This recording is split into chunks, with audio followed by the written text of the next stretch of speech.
Okay, I'm going to get started this evening by just welcoming all of you guys. Welcome to Wat Tung. Nice to see everyone here. Welcome to everyone who's joining online as well. This is our Sunday evening meditation where each Sunday at 6:30 we get together here with people in the main hall to be able to share some meditation with you guys, guide you in a meditation session, and then just open up to any and all questions that you guys have. Tonight, what I'm going to do is I'm going to guide you in a loving kindness meditation. This is a meditation that helps to transform your mind away from anger, hatred, and ill will, and all the lesser versions like frustration, agitation, annoyance, even the slightest dislike. This enlightened mental state that the Buddha taught that you can train your mind to attain, it's a mental state that you can attain in this life where your mind's completely peaceful, calm, serene, and content with joy. You will no longer experience any discontent feelings. By the time you get to enlightenment, you won't experience any anger, sadness, frustration, irritation, annoyance, guilt, shame, fear, stress, anxiety, loneliness, boredom, shyness, resentment, jealousy.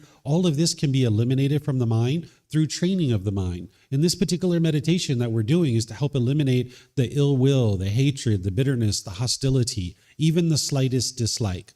Oftentimes people think that those types of things are coming from other people, where in reality it's coming from your own mind. This is why you can eliminate it. It's not the outside world that is causing you to be angry or have hatred or ill will towards others. You might like certain people when they do things your way, but when they don't do things your way, you dislike them. I'm going to explain more about this when we get to the end of the meditation. But first, I'm just going to introduce you to the meditation and do that with you. But this meditation is essentially rewiring your mind so that you can be loving and kind and warm and gentle in all your relationships. Because oftentimes people think when you have difficulties and struggles in your relationships, that it's coming from the other person. And oftentimes people try to change other people. But you'll never get to peace and joy that way. You'll never get to harmonious relationships that way.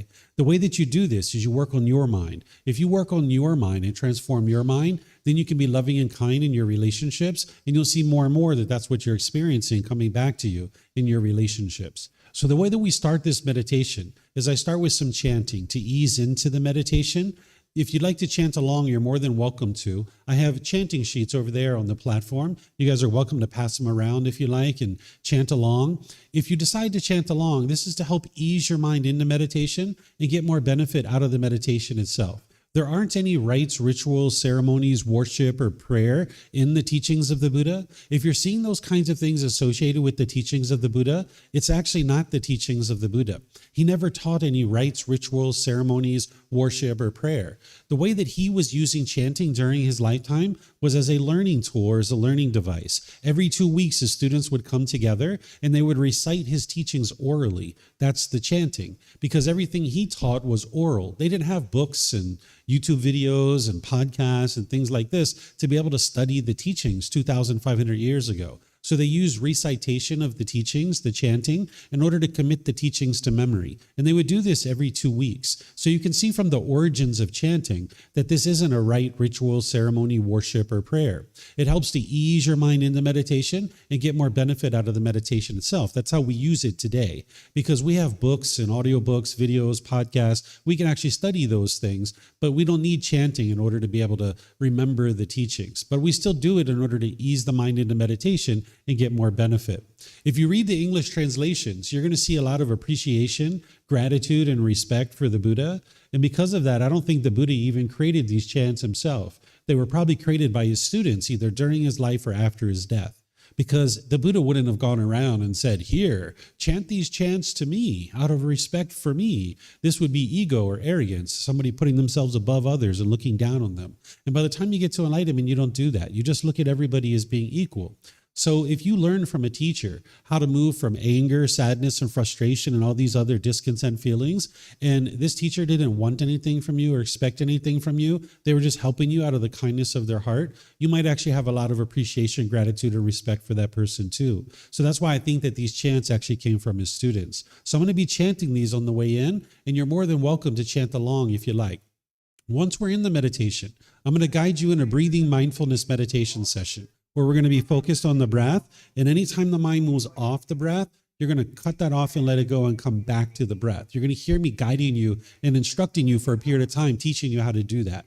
Then there's going to be a short period of time of quietness where we're actually doing the breathing mindfulness meditation. Now, during this period of time of quietness, I'm sure you're going to hear occasional sounds. Out here in the main hall with the market going on, you're going to hear sounds. If you're experiencing frustration or annoyment during your meditation, this is the mind itself that's causing that. If you are craving permanent silence when you are meditating, you will cause your mind to be annoyed and frustrated because you don't live in a permanent world. Even if we're in the classroom, it's quite quiet over there, but you'll hear an occasional car go by or a dog barking or a bird chirping because you live in an impermanent world. There's constant impermanence around you. And what the unenlightened mind does is it craves permanence. So if you understand that you live in an impermanent world, when you hear sounds, you understand that they're going to arise, they're going to change, and then they're going to fade away. And you can reside peaceful and joyful in your meditation because you understand the world's working exactly the way it was intended to work. Whereas if you're craving permanent silence while you live in an impermanent world, you'll cause your mind to be frustrated or annoyed. So during that period of time of quietness, I'm sure you're going to hear occasional sounds. Then I'm going to come back into the meditation with some more guidance where I'm going to be guiding you in the loving kindness meditation. You're going to hear me saying these phrases like, may I be peaceful. And you'd like to repeat that in your mind on the out breath. Then you're going to hear me say, may I be safe. Again, repeat that in your own mind on the out breath. Then you're going to hear me say, may I be well. And then may I be free of all discontentedness and the suffering that it causes. Each one of those phrases you repeat on the out breath.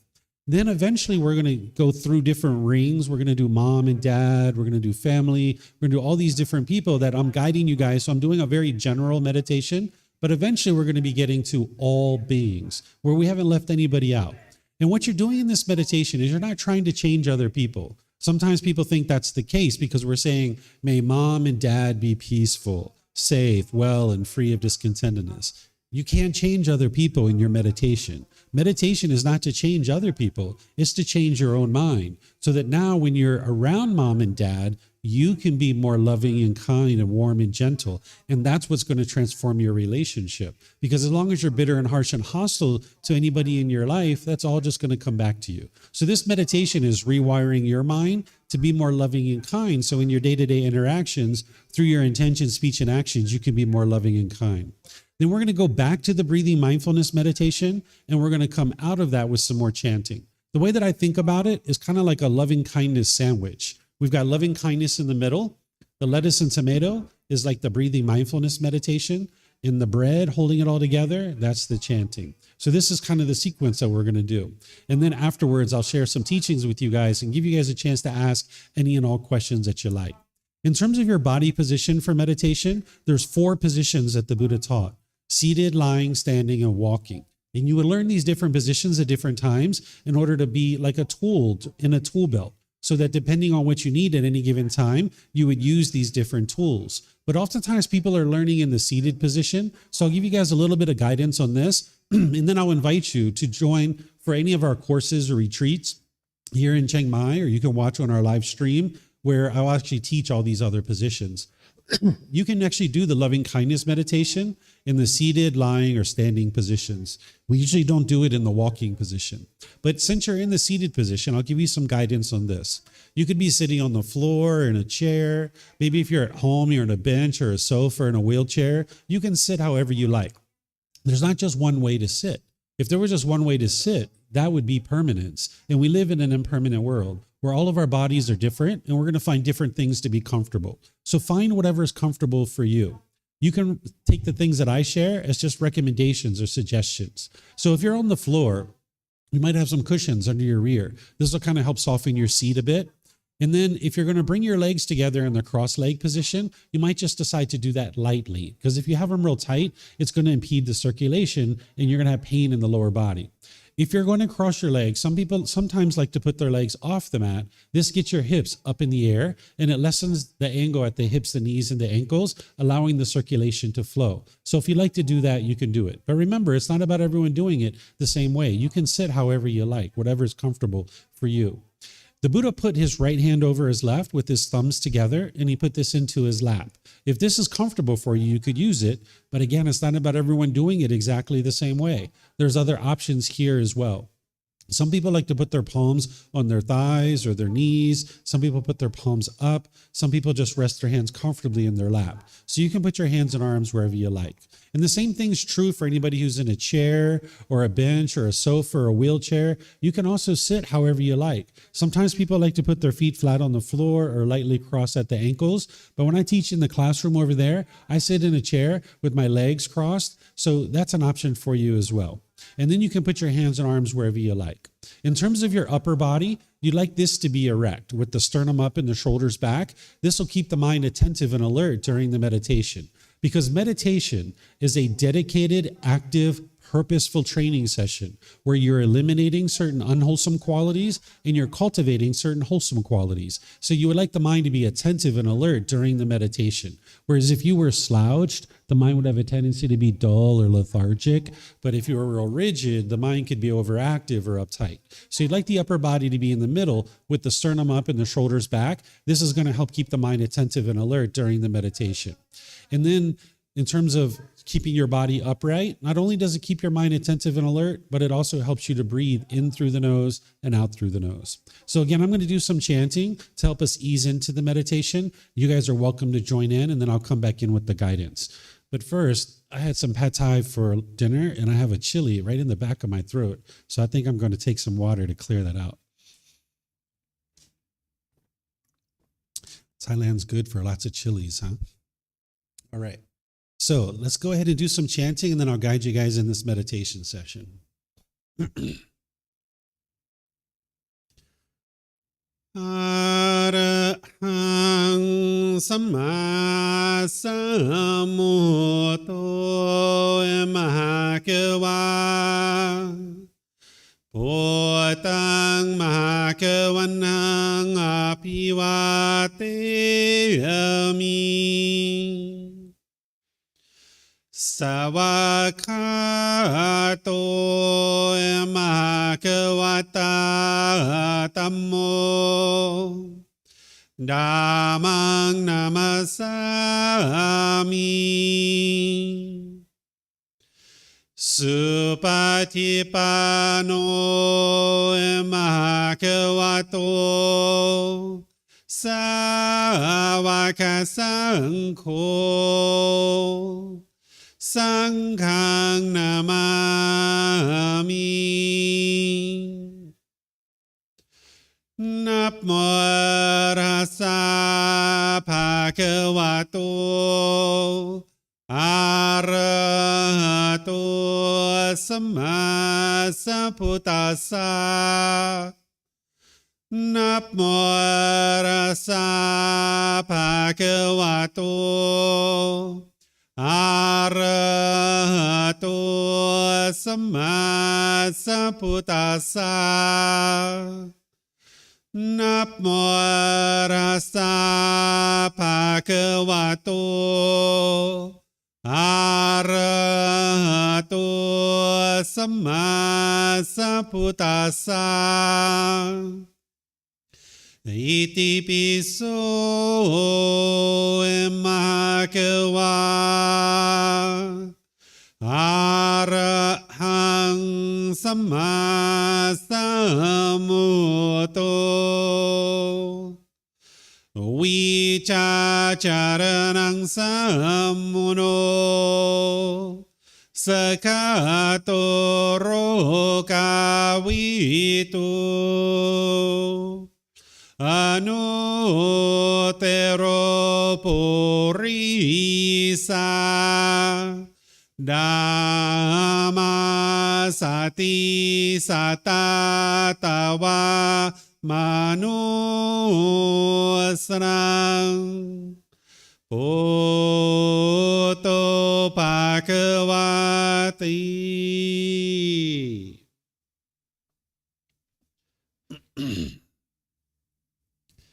Okay, with the lower body and hands and arms comfortable, in the upper body erect, just close the eyes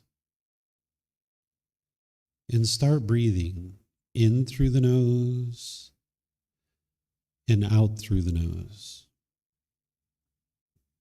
Here you're just looking to establish the breath. a nice, natural, steady, consistent breath. Not forced or controlled, just a gradual inhale through the nose, experiencing the full breath. And then, whenever you're ready, exhale out through the nose. Breathing in and out.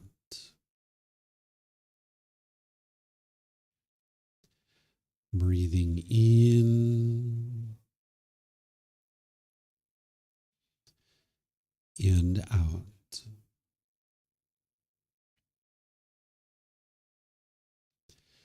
Your breath may not match up with the guidance that I'm providing, and that's okay.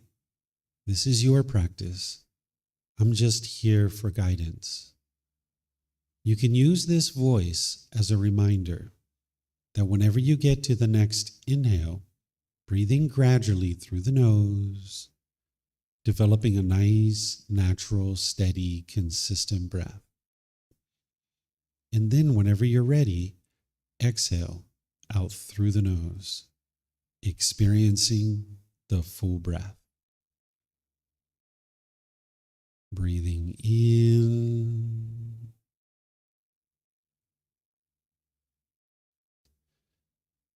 and out.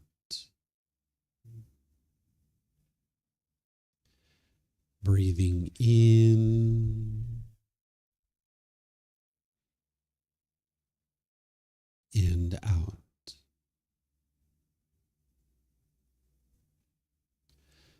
With the breath well established, start fixating the mind on the breath.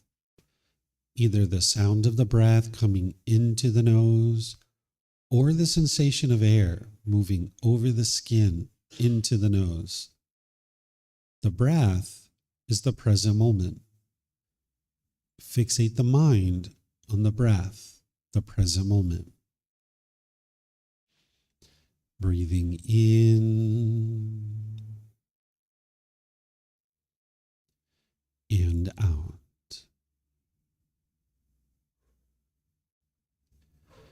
Breathing in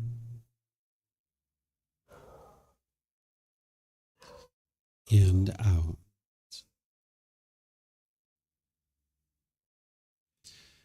With the mind fixated on the breath, whenever you notice that it moves off the breath, cut that off, let it go, and come back to the breath, the present moment.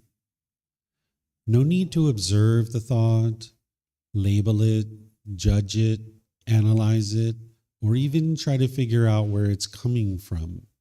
Whenever you notice that the mind is moved off the breath, cut that off, let it go, and come back to the breath, the present moment. Breathing in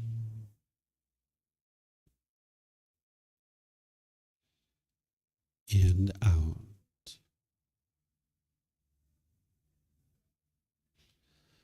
Breathing in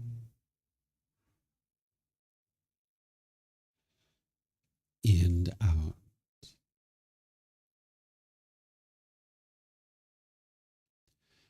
I'm going to be quiet now and let you do this work of focusing on the breath, cutting off and letting go anytime the mind moves off the breath.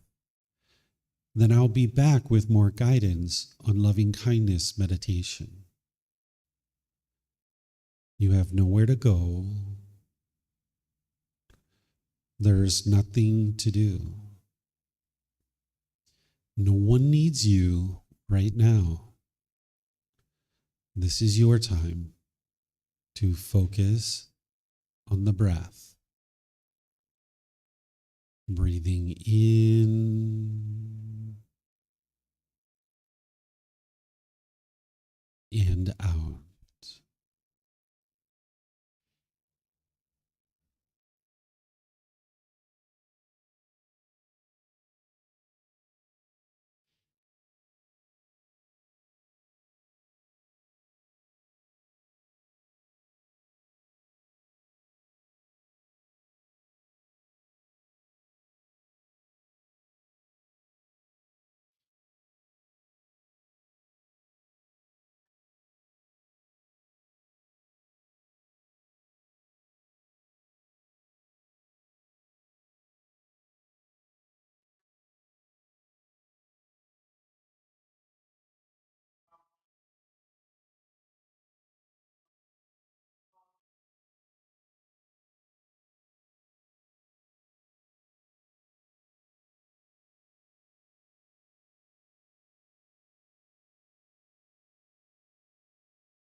Continuing to breathe in through the nose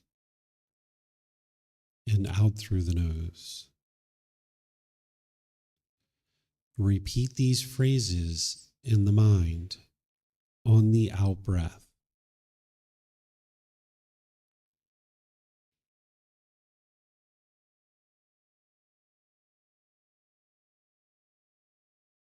May I be peaceful.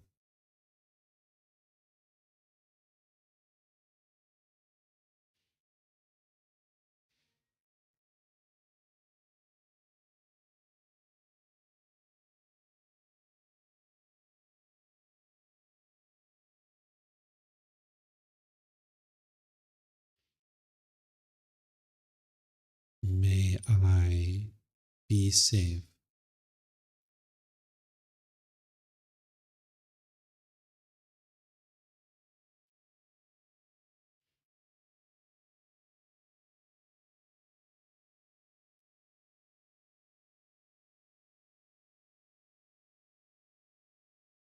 May I be well.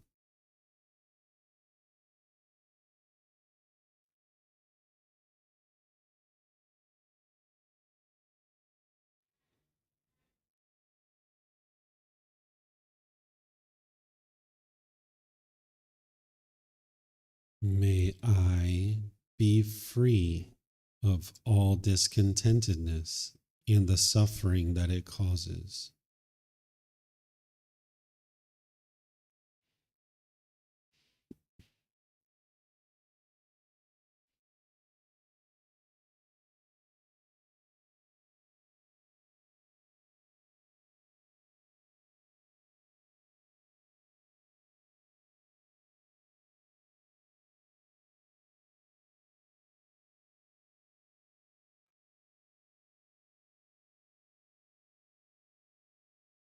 May mom and dad be peaceful.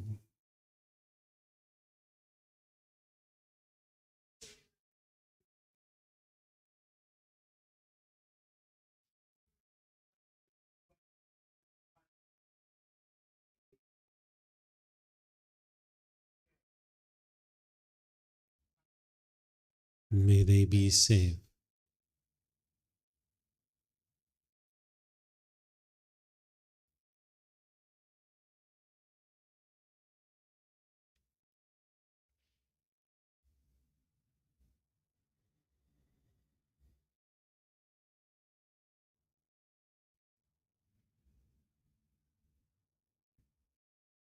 May they be well.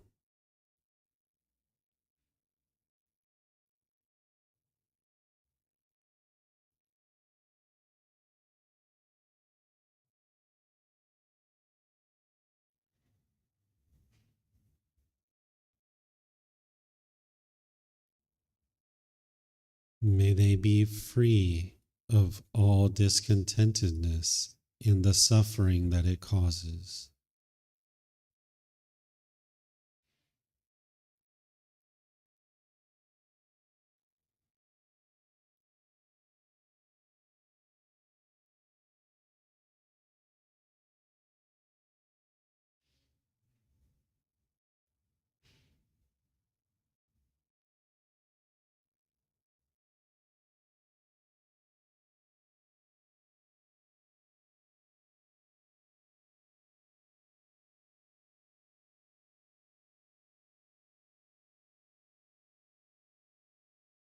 May my family, friends, co-workers, and neighbors all be peaceful.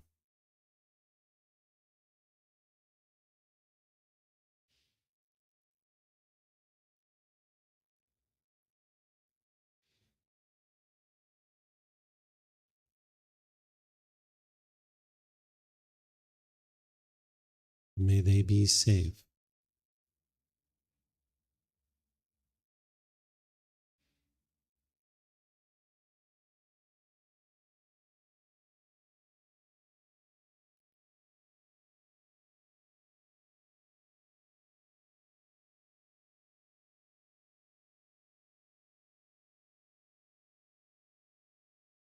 May they be well.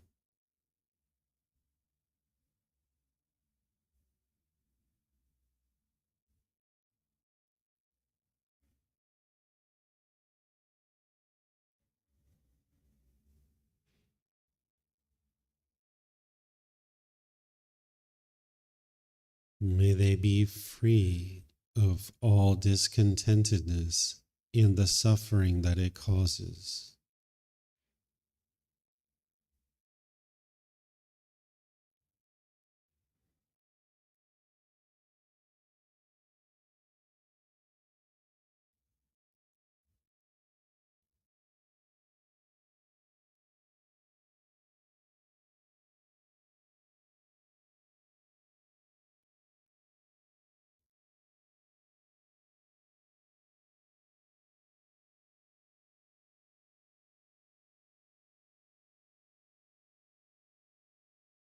May all those who have caused me harm be peaceful.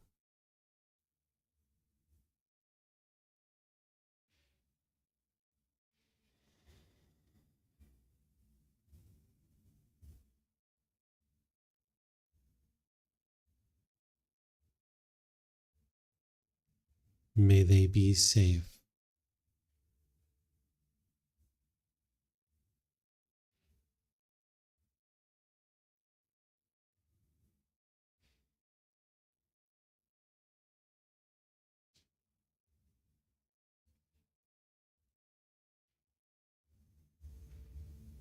May they be well.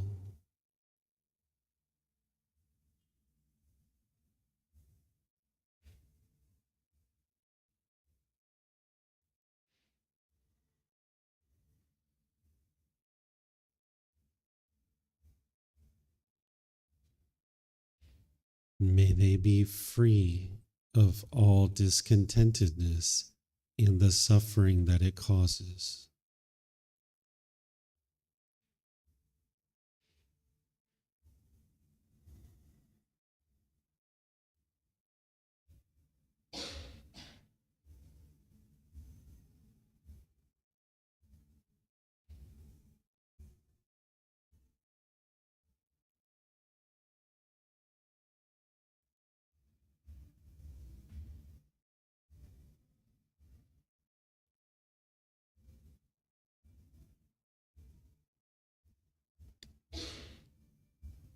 May all those who I have harmed be peaceful.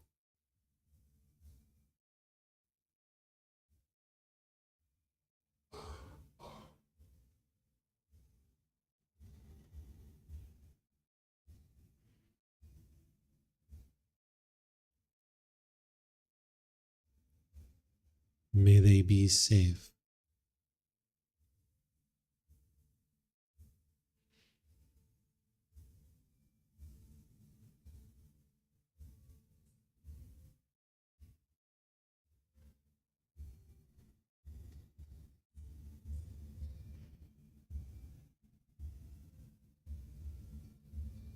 May they be well.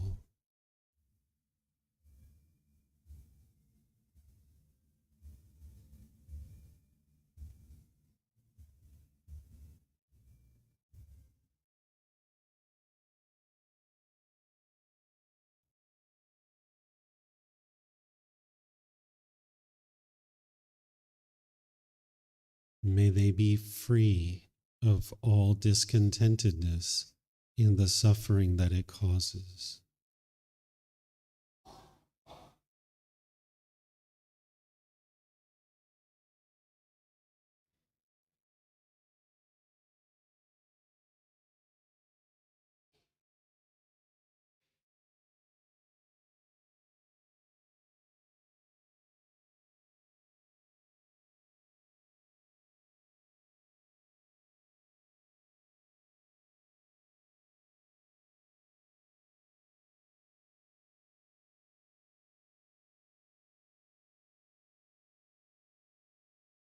May all beings, wherever they reside, be peaceful.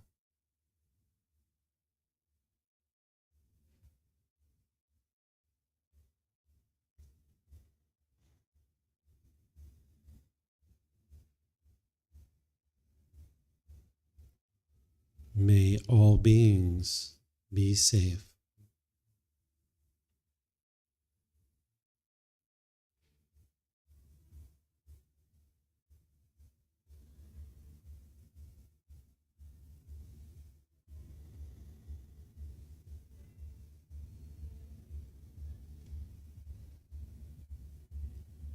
May all beings be well.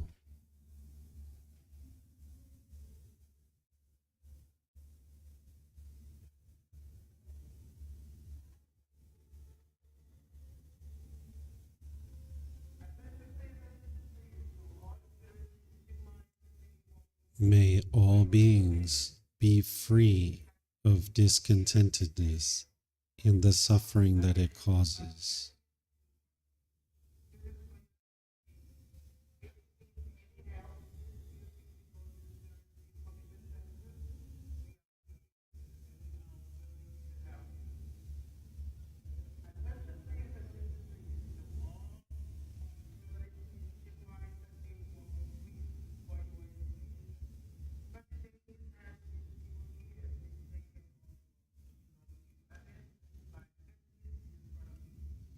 Now return back to breathing mindfulness meditation, focusing on the breath.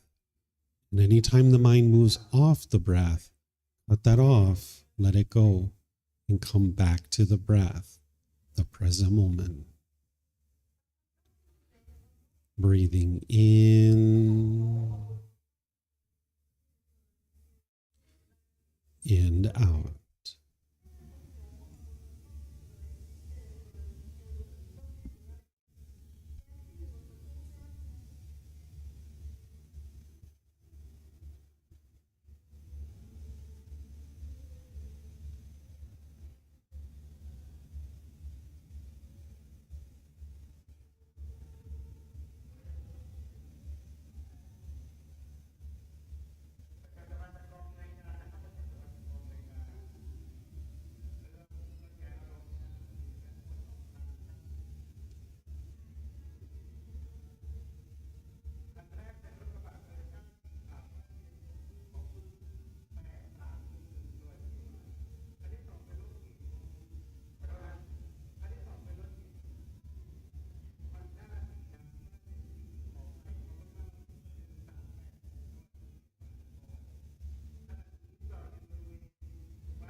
Arahang Samma Sambuddho Bhagava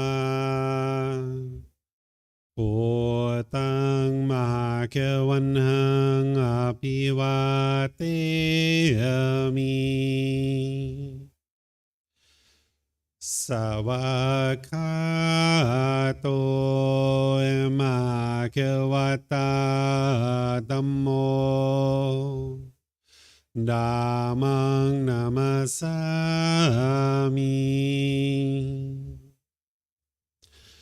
Supatipano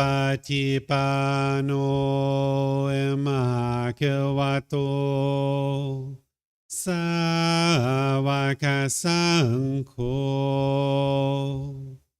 Sanghang namami.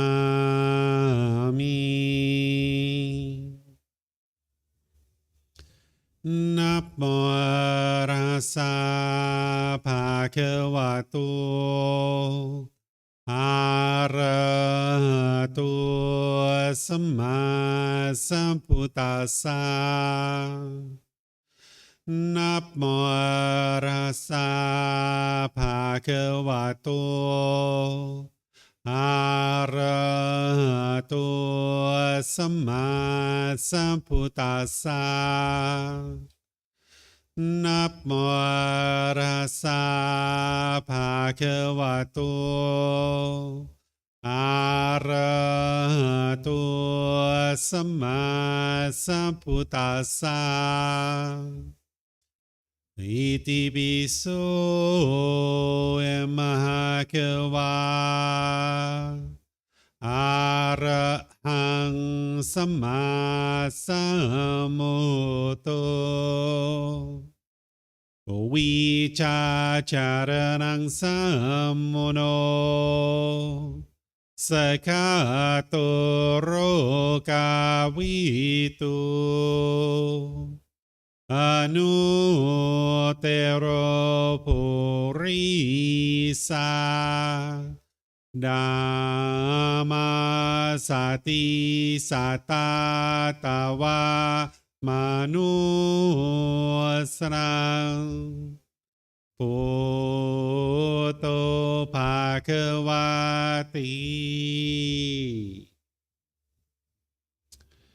Okay, if you guys would like to slowly make your way out of meditation. Once again, welcome to all of you guys. Nice to see everyone here this evening. Welcome to everyone who's joining online as well. This was loving kindness meditation. This is a meditation that if you consistently practice this over a long-term period, you eliminate all your anger, hatred, ill will, and all those lesser versions, the frustration, agitation, annoyance, even the slightest dislike towards another being. Right now, you might think that that dislike you have towards others is coming from the other person. But if you understand the teachings of the Buddha and you independently verify them for yourself, you can actually see that it's your own mind that's causing this. That when your mind has craving, desire, attachment, the mind's longing, yearning, it's craving for permanence. It wants things to be a certain way. It's craving for permanence. And when the mind gets what it wants, it experiences pleasant feelings like happiness, excitement, elation, thrill, exhilaration, euphoria. But when the mind doesn't get what it wants, it experiences painful feelings like anger, sadness, frustration, and others. That's where the hostility and bitterness can come out in the mind. When you experience anger and frustration, you might think that it's coming from something external, and you might be pushing people away out of your life. This is called aversion, where you push people away, thinking that that's going to solve the problem. But you see that that didn't solve the problem because you still get angry or frustrated or irritated. If that person was actually the true cause of your anger, when you push them out of your life, you'd be peaceful from that point forward. Or the second thing you'll do when you think that the problem is external is you'll be bitter and harsh and hostile towards people through your intentions, your speech, and your actions. It's almost like an animal growling and roaring at another animal, trying to fear it into doing things your way. Or the third thing you'll do is you'll put your expectations on people, trying to control people or pressure people to do things your way. This is the mind trying to get its cravings fulfilled. Because in the unenlightened state, you can only get happy when things are done your way. The mind's craving that permanence. The mind wants everybody to do things this way. And when the mind experiences that and somebody does things your way, you will say, I like them. But when they don't do things your way, you'll say, I don't like those people. Because the mind's craving this permanence. This is why you experience all the anger, sadness, frustration, irritation, annoyance, guilt, shame, fear, stress, anxiety, loneliness, boredom, shyness, resentment, jealousy. It's all coming from one's own mind. But you need to be able to see this for yourself. You can't believe what I'm sharing. Right now, you might be believing that it's someone else that's causing these feelings. But think about these situations so that you can independently verify it. Think about if you bought a brand new car and you were so happy with that brand new car and you drove it off the parking lot and you parked it at a store and you went inside and you came out and you saw a scratch on your car. If you get angry and frustrated in that situation, it's not the scratch that's causing it. And it's not the person who scratched your car. What's causing this anger and frustration is the mind is craving permanence. The mind wants this car to look permanently beautiful when it's not possible for this car to look permanently beautiful. The paint's going to fade. The tires are going to need to be changed. The upholstery is going to get ripped and torn. And if you crave permanence, when you're experiencing impermanence, which means change, your mind's not going to like it. If you get really happy and excited when it's sunny outside, when it changes to rain, you'll be frustrated or annoyed. If you get really happy when your bank account balance is up here, when it goes down here, you'll get frustrated and sad or some other discontent feeling. The only thing that's happened here is change. But the unenlightened mind doesn't understand that. It doesn't like change. So one of the ways to say this is that the mind craves permanence in the unenlightened state. But another way to say it is that the mind doesn't like change. Look at your life in situations where you've been having the most difficulties. Those are the times when you are experiencing the most change in your life. Maybe you were changing living locations, you were changing jobs, you were changing relationships. Something was changing in your life and your mind didn't like it. That's why it experienced the anger and the frustration. Here's another example. Think back to when we were kids and we went to our mom and dad and we were like, Mom and Dad, can I have chocolate and ice cream? And they're like, sure, little David, here you go. Here's your chocolate and ice cream. And I was like, thank you, Mommy and Daddy. You're the best Mommy and Daddy ever. Right? And then the next day comes around like, Mommy and Daddy, can I have chocolate and ice cream? Sure, here's your chocolate and ice cream. Thank you so much. You're the best Mommy and Daddy ever. Right? But then the third day came along. And I was like, Mom and Daddy, can I have chocolate and ice cream? No. You're the worst Mommy and Daddy ever. Right? That's the mind craving permanence. It thought this chocolate and ice cream was permanent. Every single day we wanted chocolate and ice cream. And if we got it, we were happy. But if we didn't get it, we were angry and frustrated. So you need to be able to see this in your own life. Take a recent situation when you were angry or frustrated, irritated or annoyed, or some other discontent feeling. Could have been this morning, yesterday, or last week. What was it that your mind was longing, yearning for? What did you want? What were you expecting? And if you would have got it, you would have been happy. But because you didn't get what you wanted, the mind was angry or frustrated or sad or some other discontent feeling. You should be able to see this in your own life. And if you can't see it, let me know because I will help you to be able to see it. Maybe you showed up to the airport so excited to come to Thailand. And then when you showed up to the airport, your flight was delayed or canceled, right? That's the mind craving permanence if you were frustrated in that situation. I want every single airplane to take off on time. Especially the ones you're on, right? That's the craving for permanence. But the thing is that there's going to be a maintenance issue, a weather issue. There's going to be a crew issue. It's going to happen. This is impermanence. But if your mind craves permanence, you'll be angry or frustrated in that situation. In the unenlightened state, the mind will firmly believe that it's other people that are causing you to be angry and frustrated because it can't be you, right? That's the way the mind thinks in the unenlightened state. It can't be me. I'm perfect. Everyone else is the problem here. But you need to be able to see and look inward that it's your own mind that's causing these feelings, not in a way for you to feel guilty or shameful or anything like that. You're not a bad person. Every single being that's ever been born is experiencing the same exact thing.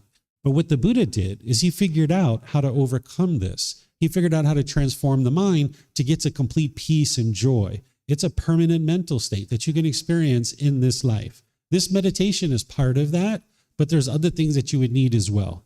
You wouldn't be able to just meditate your way to enlightenment. This is one of the biggest myths about the life story of the Buddha, is people think he sat under a tree, he meditated, and then instantly got to enlightenment.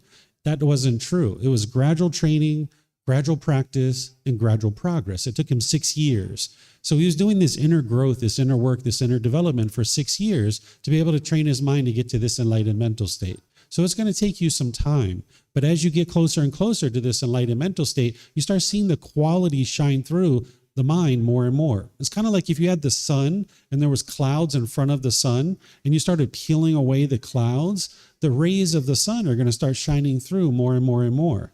Well, it's the same thing. The Buddha figured out that there's these certain pollutions that are in the mind. And when you use the tools and the techniques that he taught, it'll start to slowly move those pollutions out of the way and uproot them out of the mind. And the qualities of enlightenment start shining through more and more and more. So you'll see improvement all the way through your journey to enlightenment.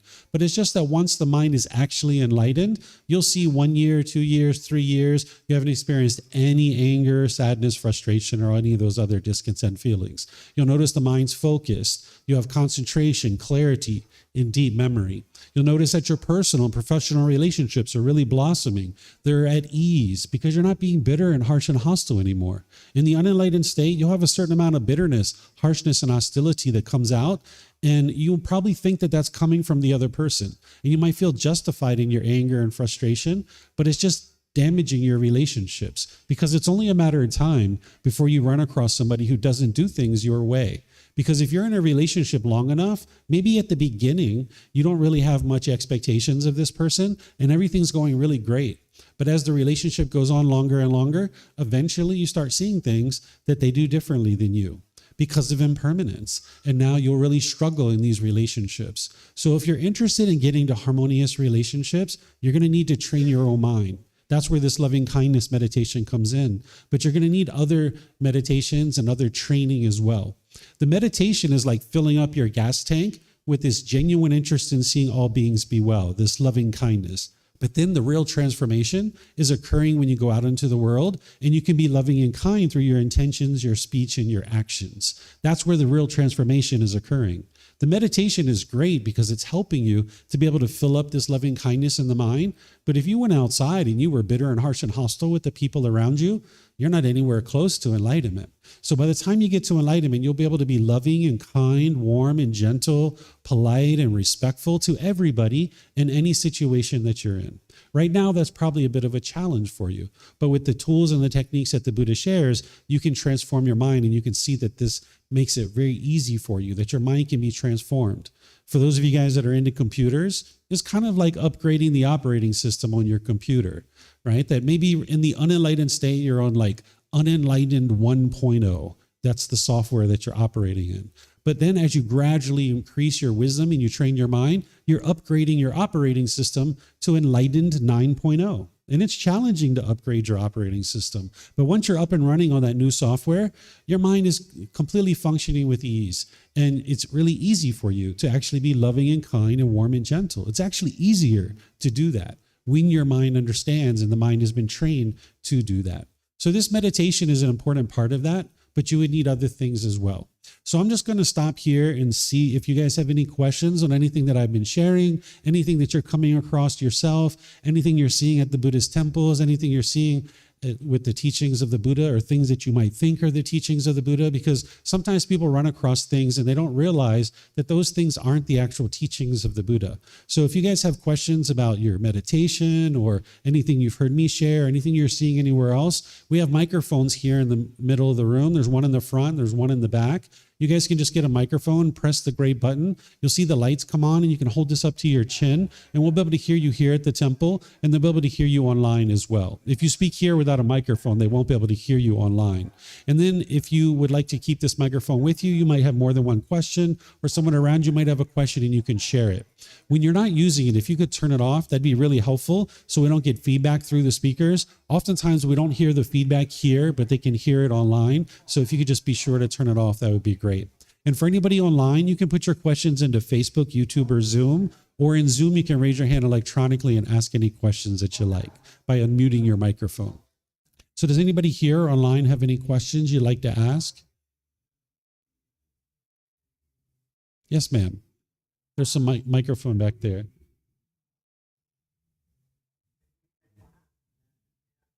Can you hear me? There we go. Is enlightenment itself an impermanent state? It is not an impermanent state. It's actually permanent. Sometimes what people think the Buddha said is everything is impermanent. Actually, what he said is he said all conditioned objects are impermanent. What a conditioned object is anything that arises, changes, and fades away. So that's anything you can see, hear, smell, taste, anything that comes in contact with the body, or any thoughts or ideas that go through the mind. Those are all conditioned objects because they arise, change, and fade away, like the sounds we're hearing on the PA.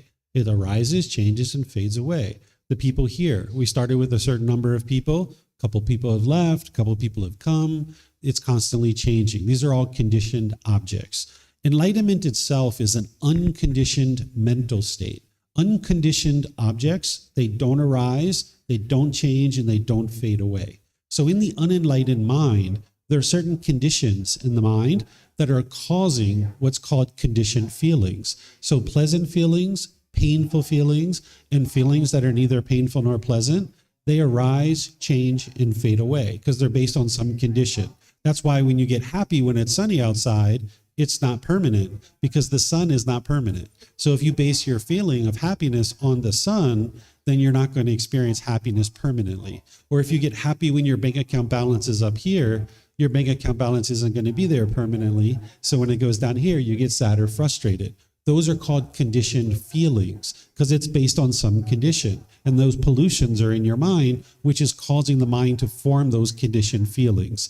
But when you get to enlightenment, you've actually purified your mind. You've removed those conditions. Those pollutions are no longer in your mind. So you're now experiencing unconditioned mental qualities of peace, calmness, serenity, contentedness, and joy. And there's other wholesome qualities that are in your mind as well. And those qualities don't arise, they don't change, and they don't fade away. They're persistent all day long. From the time you wake up, all day long, and as you're going to sleep, those qualities are in your mind because there's no condition that causes it. So therefore, there's nothing that it can do to fade away. So an example is an unenlightened being will wake up in the morning. They'll get really happy and excited when it's sunny outside. They're like, I'm going hiking today. And now they go take a shower and they come out and they see it's raining and they'll be sad and frustrated because they can't go hiking. An enlightened being, when they woke up in the morning, they're already happy. There doesn't need to be any condition met in order for them to be happy and joyful. And now they see it's sunny outside. It's like, sweet, I'm going to go hiking today. This is going to be a good time. And now they go take a shower. And when they come out, it's raining. And they're like, it's raining. Well, I guess I'm not going hiking. Guess I'll stay home and read a book, or maybe I'll go to the mall. Maybe I'll call up my friends and they can come over and we can have some food. They're not basing their happiness on the sun. So therefore, when the sun is gone, they can maintain their happiness and their joy. So it's an unconditioned mental state that doesn't arise, change, or fade away. So enlightenment is that way. And the natural laws of existence. That's what the Buddha taught, the natural laws. Those natural laws don't change. So that's why his teachings are timeless. What he taught 2,500 years ago is just as applicable today as it was 2,500 years ago because they don't change. These are called unconditioned objects. Other questions? Yes, sir.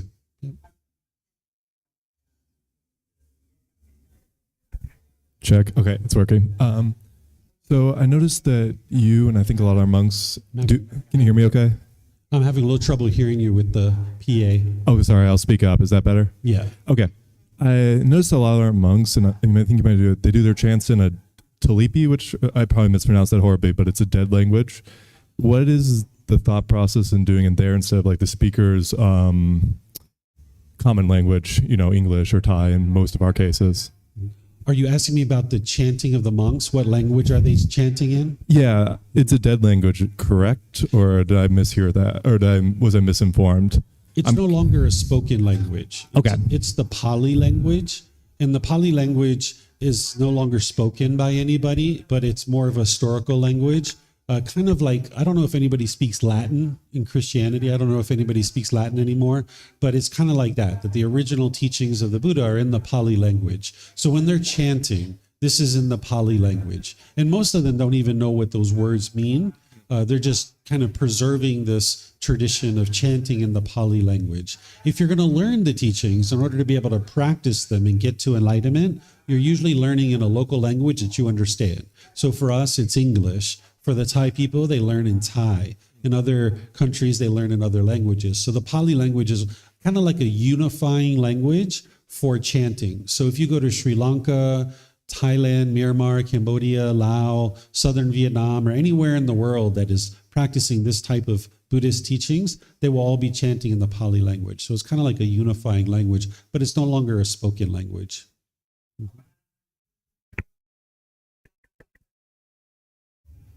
Yes, ma'am. Does the teachings of the Buddha suggest that you can reach enlightenment entirely by yourself, like without the input of anybody else? In order to get to enlightenment by yourself, you would need to be a Buddha. And a Buddha is very rare in the world. The last one that the world's currently aware of existed over 2,500 years ago, and there hasn't been a Buddha that the world is aware of. So only an individual who's a Buddha would be able to get to enlightenment by themselves without the help of any teachers or any guides. Everybody else is going to need teachers and guides to be able to help them. And the teacher is kind of like a tour guide. It's you as an independent practitioner who's doing the work to be able to learn, grow, and develop on the path. A teacher is like a tour guide just pointing out for you the things that you need to learn, but you're doing the work to learn, grow, and develop. So you're not a follower, you're not a devotee or anything like that. You're an independent practitioner looking to cultivate wisdom, and a teacher is essentially providing you the resources and the information to be able to understand the teachings, and then you independently verify them. So what I do is I share a 13-book set, which has the words of the Buddha. I share it for free, and I share classes, courses, retreats, personal guidance, and many other resources to be able to help students to be able to learn through videos, podcasts, audiobooks, all these different things. And it's the student who's going through and learning those things. They're coming to classes and retreats and things like that to be able to get in-depth learning and even personal guidance too of how to relate it to specific situations. But it's the individual student who's cultivating the wisdom, but they need a teacher to kind of point out things for them and guide them along the path. The teacher's kind of like holding the light so that you can see the path, because the path is kind of dark. It's hard for an unenlightened being to see that path. So the teacher's kind of holding the light and helping you to be able to see it so that you can walk the path. Mm-hmm.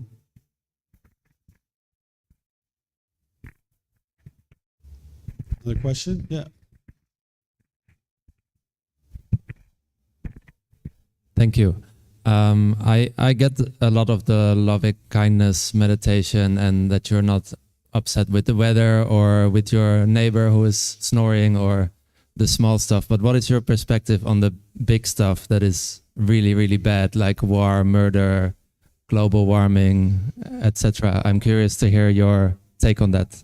Yeah, you can eliminate any discontentedness around this as well, because it's the same underlying cause. It's craving for permanence. The mind craves for the world to be a certain way.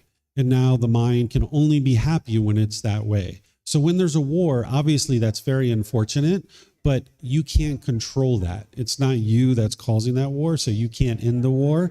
And what the mind's doing in this situation is it's craving for the world to be a certain way. And it can only be happy when it's that way.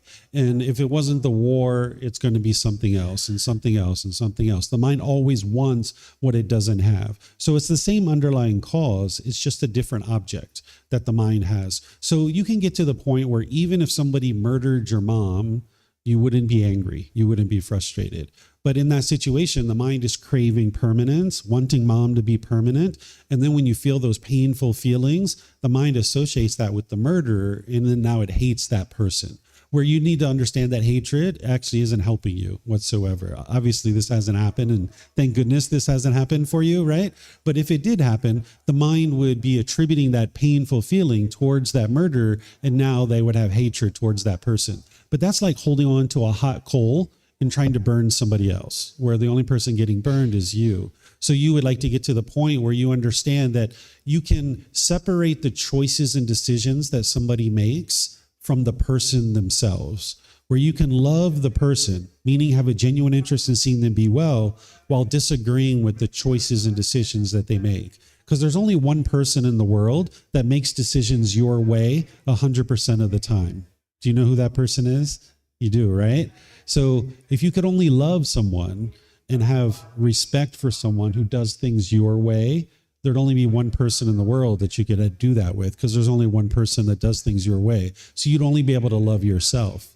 And you might even have a hard time doing that from time to time, because you put expectations maybe on yourself and you have difficulties loving yourself. So you need to separate the choices and decisions from the person themselves. Even your own choices and decisions. You probably don't even agree with your own choices and decisions 100% of the time, right? So now you need to be able to separate that, where you can have this genuine interest in seeing this person be well while disagreeing with their choices and decisions. Because there's nobody in the world that you'll agree with 100% of the time other than yourself. Mm-hmm. Okay. I don't see any other questions anywhere. Let me just check here online. Okay, I don't see any questions online either. So what I'm going to do is end by just thanking all of you guys for joining. Thank you for your interest to come to the temple and learn the teachings of the Buddha, do some meditation. If you guys would like to learn more, you're more than welcome to. At 9 p.m., I'm going to be doing a meditation in our classroom, which is quite a bit quieter. It's a little bit more comfy and cozy over there, although I really like being here in this old building. That's why I do this once a week. But over in our classroom at 9 o'clock, I'm going to be doing breathing mindfulness meditation with students. And I'm going to be teaching the section of the Eightfold Path, which is the core central teaching of the Buddha. It really goes well with this loving kindness meditation, because once you're doing the loving kindness meditation, you need to understand what is the way to be loving and kind through your speech, your actions, and your livelihood. And this is what I'm going to be teaching this evening. I taught this morning at 9 o'clock, but I also teach it at 9 p.m. and I live stream it, because that way people can get access to it no matter what time zone they're in. So whether you're here in Chiang Mai or you're somewhere else, you can always join our classes, either in person or online, at 9 a.m. and 9 p.m., Sunday, Wednesdays, and Saturdays. And then this week, I'm teaching a retreat here at the temple. We're starting every morning at 9 a.m. We're going up until 12:30. And then we have a 6-hour free time and excursions where we're going out into the community and doing different things, like going to the hot springs. We're going to an elephant sanctuary. We're going to a children's orphanage. We're going to a park and kind of recreation area. So if you'd like to come and join, you can join for bits and pieces or the entire thing. Everything we do is at no cost, so you're more than welcome to come. If you're here either tonight at 9 p.m. or any day this week at 9 a.m., at the classroom. And then after we come back from our excursions, we're going to start again at 6:30 to 8:30. So you can come for any little bits and pieces of this or the entire retreat if you like. We're going to be at the classroom. And then on Fridays, we have a social event here in the classroom, where each Friday at 6 p.m. we have Temple Fun Night, where you guys are welcome to come and join us for like a party and things like this. We're even this week on Friday at 4 p.m., we're going to have a big feast where people are going to bring food, and we're just going to share food and have a big, chow down, a big feast. So you guys are welcome to come to that on Friday at 4 o'clock as well. So perhaps I'll see you guys in one of these future classes. If you have something to talk with me about, you're more than welcome to come let me know. But otherwise, have a very wonderful and lovely rest of your evening. We'll see you next time. Sawadee Kap. Sawadee Kap.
Thank you again for watching. Enjoy your meditation. Look forward to seeing you online and answering any questions that you might have. Thank you so much.